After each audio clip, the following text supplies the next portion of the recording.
સાથે હું છું જયેશ। સૌપ્રથમ મોરૈયા ગામથી સમાચાર કે જ્યાં રંગ બનાવતી ફેક્ટરીમાં આગ લાગી છે। ભીષણ આગને પગલે મેજર કોલ જાહેર કરવો પડ્યો છે। આપણે જણાવીએ કે અહીં ઇસ્ટી પેન્ટ કંપનીમાં આ ભીષણ આગ લાગી હોવાની વિગતો મળી હતી। સોલ્વન્ટ અને થિનરનો જથ્થો હોવાથી આગ બેકાબૂ બની ગઈ। અમદાવાદ ફાયર બ્રિગેડની 15 જેટલી ગાડીઓ ઘટના સ્થળે છે અને આગમાં ફાયર વિભાગે રોબોટનો પણ ઉપયોગ કર્યો છે, જે આવતીકાલ સવાર સુધી આગ કાબૂમાં આવે તેવી શક્યતા જણાઈ નથી રહી। અને આગના બનાવને છુપાવવા કંપનીના સંચાલકોની મીડિયા સાથે દાદાગીરી પણ જોવા મળી। ગેરકાયદે શેડ ઊભો કર્યા હોવાની પણ આશંકા સેવાઈ રહી છે। તો આખો મામલો તેમાં ગેરકાયદે શેડ ઊભા કરાયા છે, મીડિયા સાથે પણ સંચાલકો દાદાગીરી કરી રહ્યા છે અને ઢાંક પીછોડો કરવાનો પ્રયત્ન થઈ રહ્યો છે। આગ એટલી ભીષણ માત્રામાં લાગી છે કે આવતીકાલ સવાર સુધી પણ આગ કાબૂમાં ન આવે તેવી પરિસ્થિતિ છે। સ્વાભાવિક છે કે મેજર કોલ જાહેર કરવામાં આવ્યો છે, એટલે કે 15 જેટલી ફાયર બ્રિગેડની ગાડીઓ પણ ત્યાં પહોંચી છે અને સતત આગ બુઝાવવા માટેના પ્રયત્નો કરી રહ્યા છે। મેજર કોલ જાહેર કરવો પડ્યો, મતલબ કે ભીષણ માત્રામાં આ આગ લાગી છે અને આગ બુઝાવવા માટે હજુ પણ ભારે જહેમત ઉઠાવવી પડશે।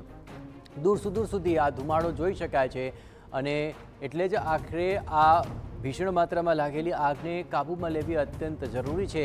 મેજર કોલ જાહેર કરીને 15 જેટલી ફાયર બ્રિગેડની ગાડીઓ સતત ત્યાં આગ બુઝાવવાના પ્રયત્નોમાં લાગેલી છે। આ તમામ ઘટનાક્રમ પર વધુ વિગતે વાત કરવા માટે જોડાઈ રહ્યા છે ટીવી9 સંવાદદાતા મિહિર સોની। મિહિર, આખરે શું ગફલત આ સમગ્ર મામલામાં સામે આવી રહી છે? કારણ કે સંચાલકો પણ ઢાંક પીછોડો કરતા હોય તેવો પણ મામલો સામે આવી રહ્યો છે। શું વધુ વિગતો?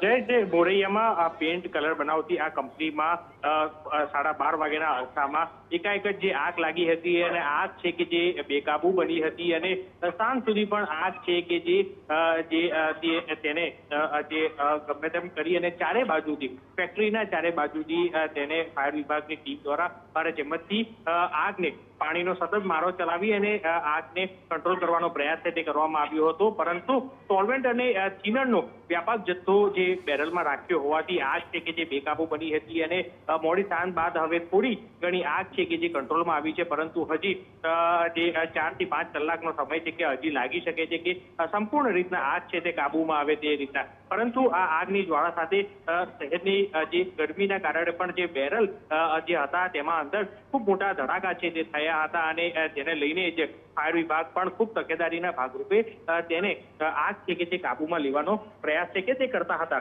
પરંતુ હાલ હજી પણ આગને કાબૂમાં લેવા માટે જે સતત પ્રયાસ છે કે તે કરવામાં આવી રહ્યા છે। ત્યારે બીજી બાજુ કંપનીની પણ એક કોઈ બેદરકારી હોય તેવું ચોક્કસથી કહી શકાશે, કારણ કે જેટલા ખૂબ મોટી માત્રામાં આ જથ્થો જે સોલ્વેન્ટ અને થિનરનો જથ્થો હતો તેને લઈને કોઈ પણ એવી મોટી ફાયર સેફટી કે એ રીતના ઇક્વિપમેન્ટ કે જોવા નતા મળ્યા। પરંતુ આ આગ લાગવા પાછળનું કારણ શું છે? કારણ કે શરૂઆતમાં જ્યારે આગ લાગી ત્યારે કંપનીના જે કર્મચારીશ્રી અને માલિક દ્વારા મીડિયાને પણ જે દાદાગીરી છે તે કરવા જે છે કે તે કરવાનો પ્રયાસ છે કે જે કરતા હતા। એટલે હાલ આ સમગ્ર કેસને લઈને જે પોલીસ દ્વારા પણ તપાસ કરાઈ રહી છે, ત્યારે બીજી બાજુ જ આ મામલે અત્યારે ફાયર વિભાગ દ્વારા સતત જે આ આગને કંટ્રોલમાં કરવાનો પ્રયાસ છે તે કરાઈ રહ્યો છે। બિલકુલ મિહિર, તમામ ગતિવિધિઓ પર આપ નજર રાખતા રહેજો। તો આગ કેટલી વહેલી માત્રામાં કાબૂમાં આવે છે તે જોવું મહત્વપૂર્ણ બની રહેશે, કારણ કે સોલ્વન્ટ અને થિનરનો મોટો જથ્થો અહીં બેરલની અંદર રાખવામાં આવ્યો હતો ને ત્યાં આગ પ્રસરી ચૂકી છે।